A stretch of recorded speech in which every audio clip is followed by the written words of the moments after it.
जय Shri Ram. Mission depression free Bharat में मैं राशि आप सभी का फिर से हार्दिक स्वागत करती हूँ। दोस्तों, मेरे पास काउंसलिंग्स आते रहते हैं, तो अब कहीं ना कहीं ऐसा लगता है कि उन्हीं काउंसलिंग से मुझे कोई ना कोई टॉपिक मिल जाता है कि हाँ, अब मुझे इसी पर वीडियो बनानी चाहिए। मेरे पास एक सेशन, एक रजनीश, मिस्टर रजनीश करके हैं, उनकी उनके वो सेशन ले रहे हैं कंटिन्यू। अभी उनके 2-3 सेशन हो गए।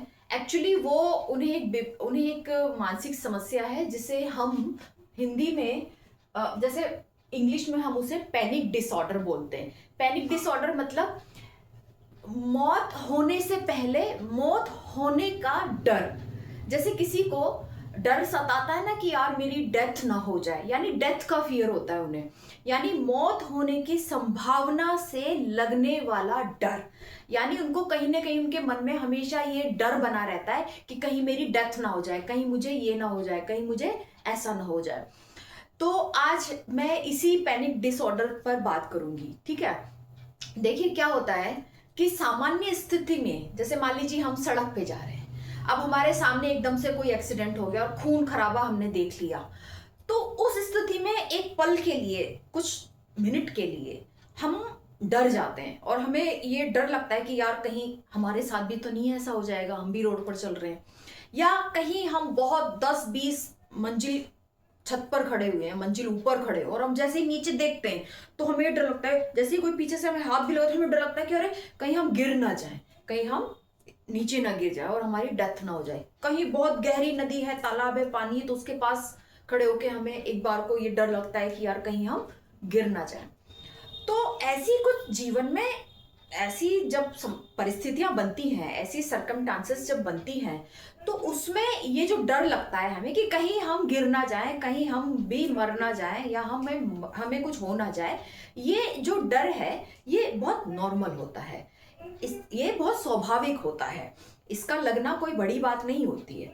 लेकिन समस्या तब पैदा होती है जब परिस्थितियां, यानी सर्कमस्टांसेस, यानी हमारे आसपास सामान्य परिस्थितियां जो है बिल्कुल सामान्य होती हैं।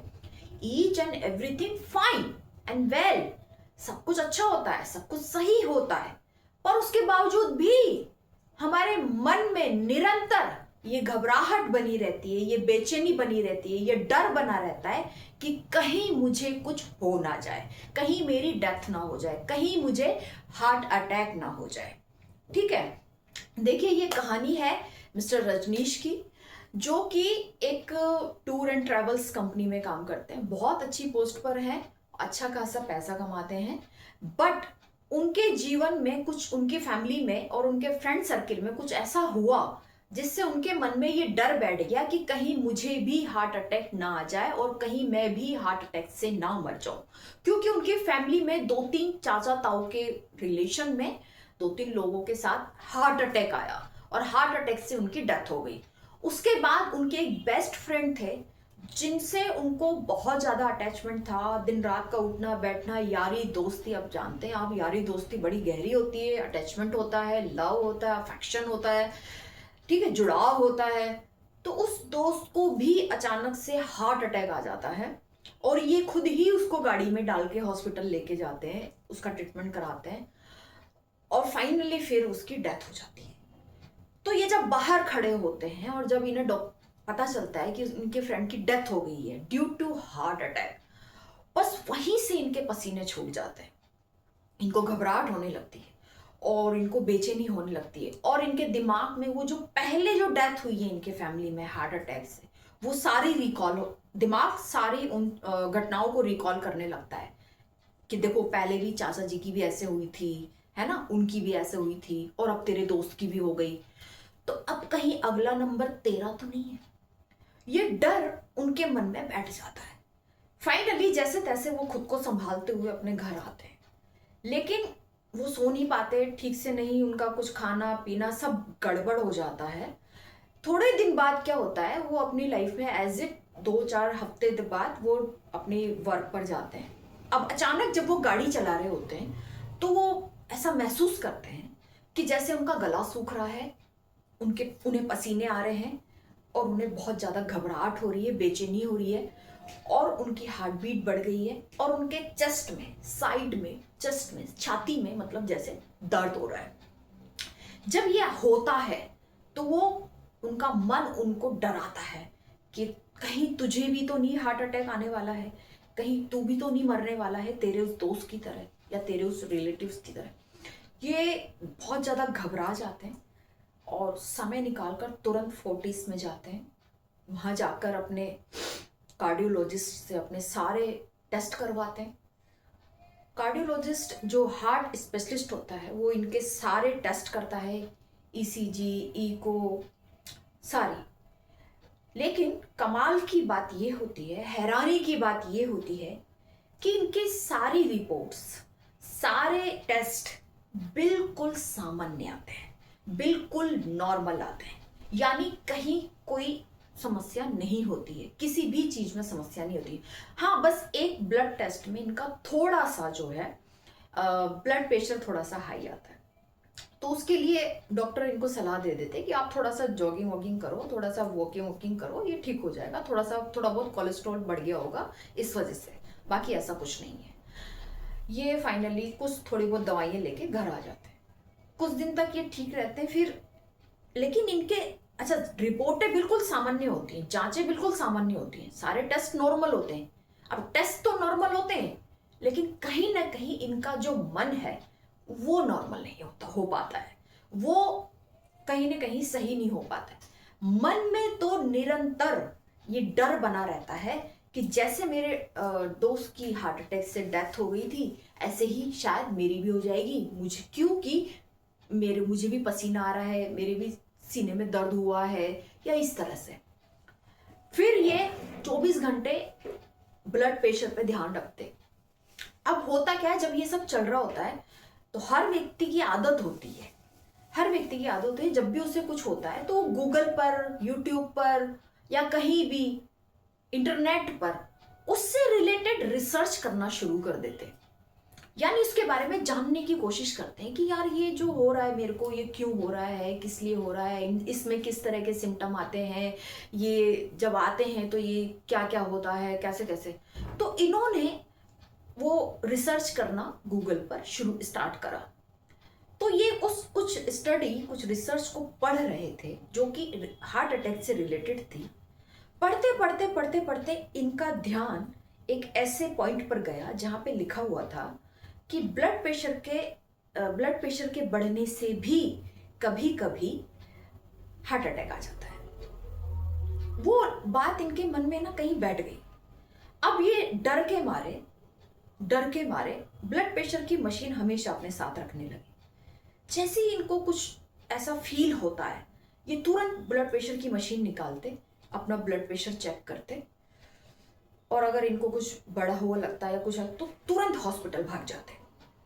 अब ये जिस भी डॉक्टर के पास जाते वो इनके फिर से वो सारे टेस्ट कर लेता, क्योंकि डॉक्टर का तो काम है, पेशेंट आया है तो वो तो टेस्ट करेगा ही करेगा। फिर से सारे टेस्ट कर लेते, फिर से सारी इको, ईसीजी, एनजीओ सब कर लेते। लेकिन कमाल की बात ये होती थी, हैरानी ये होती थी कि वो रिपोर्ट्स फिर से नॉर्मल आती थी। यानी सारे टेस्ट एकदम नॉर्मल। फिर ये डॉक्टर इनको बोलता है कि आपको इस तरह की कोई समस्या नहीं है, आपको भविष्य में कभी भी हार्ट अटैक आने की कोई संभावना नहीं है, क्योंकि आपके सारे टेस्ट नॉर्मल हैं, आपकी सारी जांचें नॉर्मल हैं, आप यूं ही बेवजह ही डर रहे हैं। ये वापस आ जाते हैं। लेकिन मैंने जैसा फिर कहा कि टेस्ट तो नॉर्मल होते हैं, लेकिन इनका मन फिर से नॉर्मल नहीं होता है। इनका मन उन टेस्ट पर, उन रिपोर्ट पर, जो वो रिपोर्ट बता रही होती हैं कि एवरीथिंग इज फाइन, सब कुछ ठीक है, उस पर विश्वास ही नहीं कर रहा होता है। मन मान ही नहीं रहा होता है कि तू बिल्कुल नॉर्मल है, तुम बिल्कुल ठीक है। इनके मन में तो 24 घंटे बस वही लगता रहता है कि मुझे हार्ट अटैक आ जाएगा और मेरी डेथ हो जाएगी। कुछ दिन फिर ऐसे ही चलता है। फिर ये एक दूसरे डॉक्टर को भी दिखाते हैं। वहां भी वो इनके सिर की, इनके ब्रेन की एमआरआई वगैरह करते हैं, तो वो भी सब ठीक आती है। कहने का मतलब सब कुछ ठीक, बट इनका वो जो डर है, वो जो बेचैनी है, वो नहीं ठीक हो रही होती है। फाइनली फिर ये अपने किसी दोस्त से इस बारे में डिस्कस करते हैं। तो इनका दोस्त इनको सलाह देता है कि भाई जब सारे डॉक्टर को दिखा लिया तो तू एक काम कर, तू एक बार एक साइकोलॉजिकल डॉक्टर को भी दिखा ले। मे बी शायद तुझे कोई ऐसी इल्यूजन या कोई किस तरह से मन की कोई दिक्कत हो। ये साइकोलॉजिकल डॉक्टर के पास जाते हैं। साइकोलॉजिकल डॉक्टर के पास जब ये जाते हैं तो साइकोलॉजिकल डॉक्टर इनके सारे चीज़ों को देख कर समझ कर फाइनली इन्हें ये बोलता है कि तुम्हें बहुत ज़्यादा एंजाइटी है, यानी तुम ये जो मरने का डर है ये तुम्हें सता रहा है, यानी फ्यूचर में तुम्हें ये डर सता रहा है, ये तुम्हें ये डर लग रहा है, तुम्हारा मन इस बात से बहुत डरा हुआ है कि फ्यूचर में यानी आने वाले टाइम में तुम्हारी हार्ट अटैक से डेथ हो जाएगी, जिसके चलते तुम्हें बहुत ज़्यादा एंजाइटी क्रिएट हो रही है। और यही एंजाइटी की वजह से तुम्हें सारे सिम्टम आ रहे हैं, तुम्हारा गला सूख जाता है, तुम्हारी धड़कनें बढ़ जाती हैं, समटाइम तुम्हारे चेस्ट में पेन भी होने लगता है। अब वो साइकोलॉजिकल डॉक्टर इनको कुछ मेडिसिन देते हैं और इनको ये विश्वास दिलाने का प्रयास करते हैं कि यू आर कंप्लीटली ओके, तुम बिल्कुल ठीक हो, तुम्हें कोई बीमारी नहीं है, यू आर कंप्लीटली ओके। बस अपने इस डर को कहीं ना कहीं तुम्हें इस डर से बाहर आना है। अब ये एंजाइटी की दवाइयाँ लेते रहते हैं और दवाइयाँ लेते लेते लगभग इनको 1 साल हो जाता है, लेकिन दुर्भाग्य की बात ये होती है कि इनकी हालत में कोई सुधार नहीं आता है। क्यों? क्योंकि ये अपने मन को नहीं समझा पा रहे। दवाइयाँ इनको थोड़ी देर के लिए रिलीफ देती हैं, ये सो जाते हैं, थोड़ा अपना डे टू डे लाइफ का जो काम है वो कर लेते हैं, लेकिन वो जो डर है वो अभी भी इनके दिमाग से निकला नहीं है। तो इस तरह का जो डर होता है कि भविष्य में मेरी डेथ हो जाएगी, भविष्य में मैं मर जाऊंगा, भविष्य में मुझे हार्ट अटैक आ जाएगा, इस तरह का जो डर किसी को सताता है उसको हम जनरली जो मौत से लगने वाला, मौत होने से पहले मौत होने का जो डर लगता है, यानी अभी टाइम आया नहीं है मरने का लेकिन पहले से ही हम मरने से डरने लग गए, इसको जनरली हम डिकोड करते हैं पैनिक डिसऑर्डर से। यानी ऐसा व्यक्ति पैनिक डिसऑर्डर का शिकार होता है, उसे मरने का डर लग रहा होता है। लेकिन समझने वाली बात यह है कि इतना सब होने के बाद भी वो व्यक्ति नॉर्मल नहीं हो पाते हैं। फाइनली एक्चुअली अब यहाँ पे इस कंडीशन में हमें या किसी भी एक साइकोलॉजिकल डॉक्टर को ये समझने की और ये अंडरस्टैंड करने की जरूरत होती है कि किसी भी तरीके से, किसी भी टेक्निक से, किसी भी तरीके से उसके मन से इस डर को निकालना है कि उसे कुछ हो जाएगा। और जहां तक मैं रजनीश के केस की बात करूं तो रजनीश ने मुझे बताया कि वो कम से कम 4 से 5 साइकोलॉजिक डॉक्टर को दिखा चुका है, लेकिन अभी तक कोई भी डॉक्टर उसके मन से इस डर को निकालने में कामयाब नहीं हुए कि तुम बिल्कुल ठीक हो, तुम बिल्कुल सही हो, तुम्हें कुछ नहीं होगा, तुम बिल्कुल सही रहोगे, ऐसा कुछ नहीं है। फाइनली वो बहुत ज़्यादा जब सब तरह से हार गए और इस चक्कर में ना उनकी इस बीमारी के बारे में जब उनकी फैमिली को, उनके रिश्तेदारों को पता, उन्होंने भी इनके ऊपर बहुत सारा पैसा खर्च किया इनके ट्रीटमेंट में, लेकिन फिर जब देखा कि ये ठीक नहीं हो रहे तो फैमिली ने भी कहीं ना कहीं इनको कट ऑफ कर दिया। फैमिली बाहर रहती है, ये गुड़गांव में रहते हैं, रिश्तेदारों ने भी इनसे कट ऑफ कर लिया। इवन इन्होंने खुद को, अपने आप को ही सारी सोसाइटी से कट ऑफ कर लिया, क्योंकि इनको ये लगता है कि अगर मैं कहीं गया और मुझे ये दौरा पड़ गया तो लोग मेरे बारे में क्या सोचेंगे, और अगर मैं वहाँ, क्योंकि अभी बाहर हैं तो दिखा लेते हैं, लेकिन अगर फैमिली के बीच में ऐसा कुछ हो गया और इन्हें किसी साइकोलॉजिकल डॉक्टर को दिखाना पड़ा तो बात फैल जाएगी। लोग सोचेंगे कि अरे ये तो साइकोलॉजिकल डॉक्टर के पास जा रहा है, इसका मतलब ये तो लड़का पागल है। फिर इनकी जो मैरिज वैरिज है उसमें भी प्रॉब्लम्स आ जाएंगी, तो इस चक्कर में ये वहाँ अपनी फैमिली के पास भी नहीं जा रहे। चलिए ठीक है। दरअसल इस तरह के मामलों में एक प्रॉपर काउंसलिंग की बहुत ज़रूरत होती है। दवाइयाँ अपनी जगह अपना काम करेंगी, बट बहुत 70%, देखिए 50% मैं कहती हूँ, चलिए 50% दवाइयाँ अपना काम करेंगी, लेकिन 50% काउंसलिंग काम करती है। काउंसलिंग के बिना किसी व्यक्ति के मन से उसके डर को निकाल पाना आसान नहीं, संभव नहीं है। केवल दवाइयाँ थोड़ी ना उसके मन को ठीक कर देंगी। दवाइयाँ तो ब्रेन पर काम करती हैं। तो मन को ठीक करने के लिए प्रॉपर काउंसलिंग की जरूरत होती है। अब वो काउंसलिंग आप किसी अच्छे साइकियाट्रिक डॉक्टर से भी लें, वो भी वेल एंड बेस्ट है, वो भी बेस्ट है। और अभी फिलहाल के लिए रजनीश की काउंसलिंग मेरे पास चल रही है। मैंने अभी उनको 3 सेशन दिए हैं। एक हफ्ते में मैं उनको 1 सेशन देती हूँ। और जब मैंने उनका पहला सेशन लिया था तो वो लगभग रो रहे थे, इतना परेशान, इतनी उनको एंजाइटी का इशू और इतना नेगेटिव उनका थॉट प्रोसेस था कि वो मेरी कम सुन रहे थे, अपनी ज़्यादा बोल रहे थे।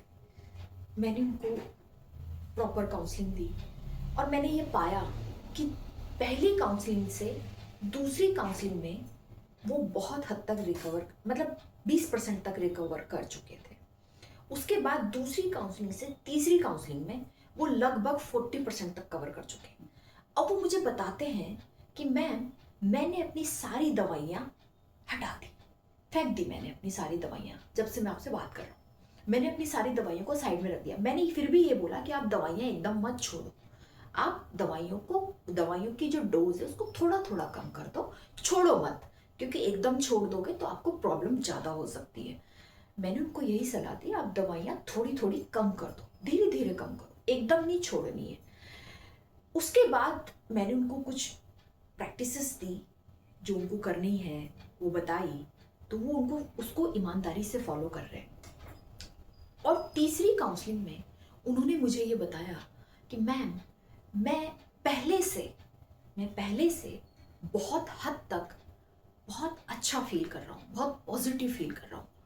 और जहाँ पहले जरा सी कुछ मुझे तकलीफ हुई और मैं तुरंत अपनी गाड़ी हॉस्पिटल में जाके खड़ी करता था, सीधा डॉक्टर के पास पहुँच जाता था, और डॉक्टरों के चक्कर खाते हॉस्पिटल के चक्कर लगाते लगाते मैं अब तक अपने 1.5 से 2 लाख रुपए खर्च कर चुका हूँ, इवन ज़्यादा ही। तो यहाँ इस सेशन में मैं बस इतना बताना चाहती हूँ कि अगर आपको इस तरह की कोई भी दिक्कत है, कोई भी परेशानी है, अगर आपको लग रहा है इस तरह से, तो आप सबसे पहले किसी अच्छे साइकियाट्रिक डॉक्टर से अपना ट्रीटमेंट लीजिए, उससे प्रॉपर काउंसलिंग लीजिए। और अगर आप इस समस्या से जूझ रहे हैं, मैं कोई डॉक्टर नहीं हूँ, मैं साइकोलॉजिकल डॉक्टर नहीं हूँ, लेकिन मैंने अपने जीवन में इन सब चीज़ों को एक्सपीरियंस किया है खुद से, और खुद से ठीक किया है। और बहुत हद तक मुझे साइकोलॉजी की, यानी मनोविज्ञान की बहुत अच्छी नॉलेज है। और प्लस मेरा जो एक एडिशनल आप कह सकते हैं, मुझे स्पिरिचुअल नॉलेज भी है। तो मैं किसी भी अपने क्लाइंट पर साइकोलॉजी प्लस स्पिरिचुअल दोनों का कॉम्बिनेशन मिला के अपने क्लाइंट पर अप्लाई करती हूँ। और मैंने अब तक ये पाया है कि ये इट्स रियली वर्क, क्योंकि एक बार को दवाई काम ना करे there is no guarantee, but counselling काम करती है, कुछ प्रैक्टिसेस काम करती हैं, कुछ एक्शन है जो सामने वाले को लेने के लिए बोला जाता है। और जब सामने वाला उसे लेता है तो वो एक्शन से उसकी जो इंटरनल हार्मोन डिस्टर्ब हुए हैं, इंटरनल हार्मोन्स जो डिस्टर्ब हुए हैं, वो ठीक हो जाते हैं, वो रिकवर हो जाते हैं। तो कुछ ऐसे छोटे छोटे पॉइंट्स मैंने रजनीश को बताया और वो उसे फॉलो कर रहे हैं, तो they feel good, they feel happy.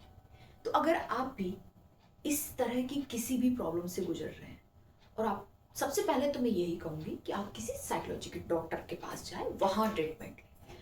और अगर आपको मुझसे हेल्प लेनी है तो आप मुझे, मेरे इंस्टाग्राम है, आप मुझे वहाँ, डिसऑर्डर होता है जिसमें सामने वाले को मरने से डर लगता है, इसे पैनिक डिसऑर्डर बोलते हैं। ये एंजाइटी भी इसमें होती है, प्लस पैनिक डिसऑर्डर भी होता है। तो आज के लिए इतना ही। जय श्री राम।